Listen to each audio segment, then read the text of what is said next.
आई तो सही, कहाँ रह गई थी? देख तेरे लिए कितना बहुमूल्य हार सबसे पहले निकाल कर रख दिया था। ला मैं स्वयं अपने हाथों से तेरे गले में पहना दूं। हार हार मेरे गले में मत डालो रानी, मेरा गला काट के फेंक दो, जिससे मैं तुम्हारे बुरे दिन न देख पाऊं। चुप रह, मैं जाने क्या दिन भर बक बक करते रहती है। बुरे दिन आए मेरे दुश्मन के। मंथरा, तेरी यह दशा क्यों हो रही है रे? सब खैरियत तो है ना? तेरी यह दशा देखकर मुझे सचमुच घबराहट होने लगी है। मेरे चारों पुत्र और राजा दशरथ कुशल से तो है ना? सब कुशल से है, पर तुम्हारी ही कुशलता नहीं दिखाई देती है रानी। मैं तो खुशियों के सागर में डुबकी लगा रही हूँ। मुझे तो बस एक ही बात दिखाई दे रही है, कब मेरा राम राजा बनेगा, कब अयोध्या के सिंहासन पर बैठेगा। हाय हाय हाय, फूट गई किस्मत इसकी।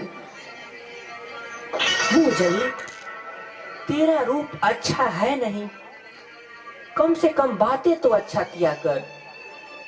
बैठकर गाल बजाए जा रही है।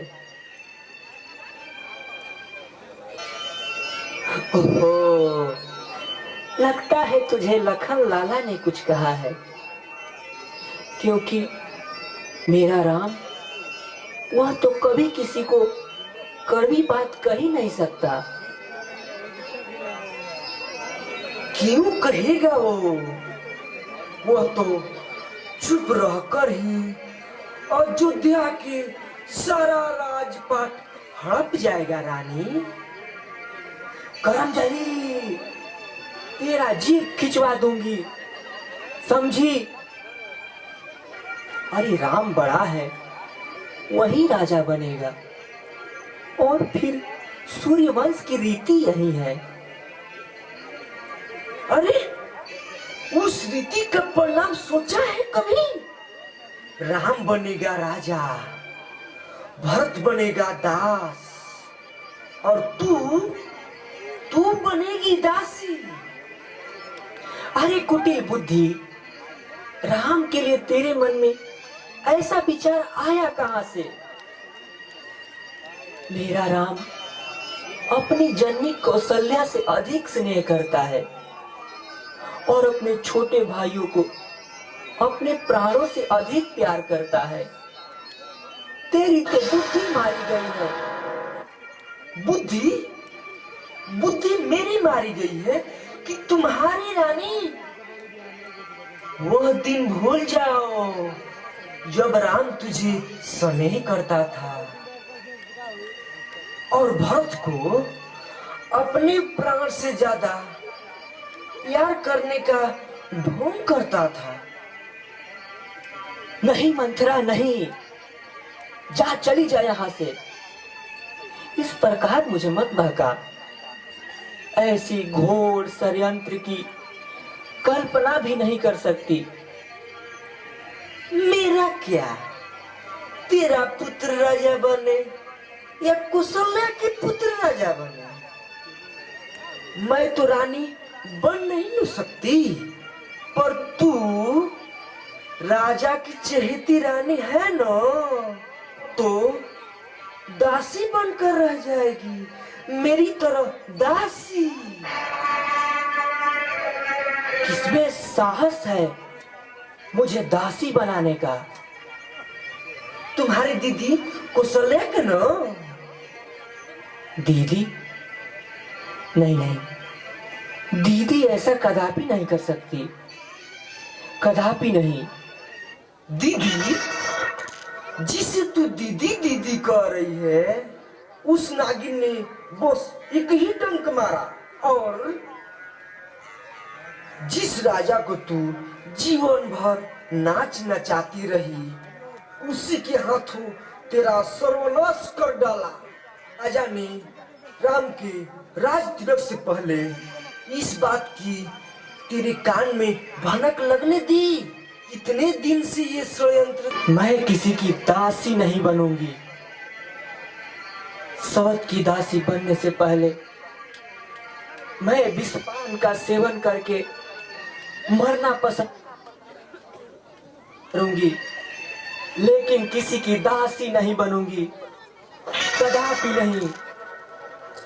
मरने की क्यों सोचती है मूर्ख? जीतने की सोच, जीतने की। यह सोच की सवत की जीती हुई बाजी कैसे पलट जाए, कैसे राम की जगह तेरा बेटा राजा बने। समझी मेरी भोली रानी? मेरी तो बुद्धि चकरा गई। अब मैं क्या करूं? कौन बताएगा मुझे? तुम महाराज के पास तेरा 2 वरदान बाकी है ना? वरदान? कैसा वरदान? क्यों भूल गई? तुमने ही तो ये कहानी सुनाई थी कि देवता और असुरों में युद्ध हुआ था। तब महाराज उस युद्ध में इंद्र की सहायता करने गए थे। तुम भी साथ थी। उस युद्ध में महाराज बुरी तरह जख्मी हो गए थे और वहीं मूर्छित हो गए थे।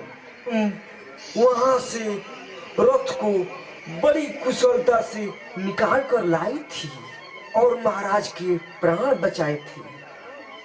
तब महाराज ने प्रसन्न होकर कहा था, मेरी रानी, तुझे 2 वरदान देता हूँ, मांग लो। क्या मांगना है? तुमने कहा था फिर कभी मांग लूंगी। वह 2 वरदान मांगने का समय आ गया है रानी, जिससे अपना काम बन जाएगा। तुम्हारी पहली मांग रहेगी राम की जगह भरत का राज तिलक। वाह मंथरा वाह, तेरे मुंह में घी शक्कर। और दूसरी वरदान में? दूसरा वरदान राम को 14 वर्ष का वनवास। राम को वनवास? पर राम को वनवास क्यों? मेरी भोली रानी, यह ममता दिखाने का समय नहीं है, यह कूटनीति का समय है रानी। मंथरा, तू कहती है तो सही है। आज संसार में तुझसे बड़ा हितैषी मेरा और कोई नहीं है। अब तू जो कहेगी मैं वही करूंगी। तो बुलाओ राजा को और मांग लो अपना दोनों वरदान। मांग लो रानी।